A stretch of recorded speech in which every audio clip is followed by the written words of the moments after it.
hunter once caught a golden bird, but in fear from the king, brought it to the palace. He said to the king, "Your Majesty, this bird can lay golden eggs." The king was happy. His servant said to the king, "Your Majesty, the hunter had made a fool of you." So the king told his servant to free the bird in the woods.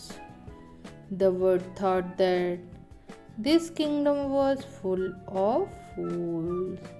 The hunter knew it could lay golden eggs, but gifted him to the king.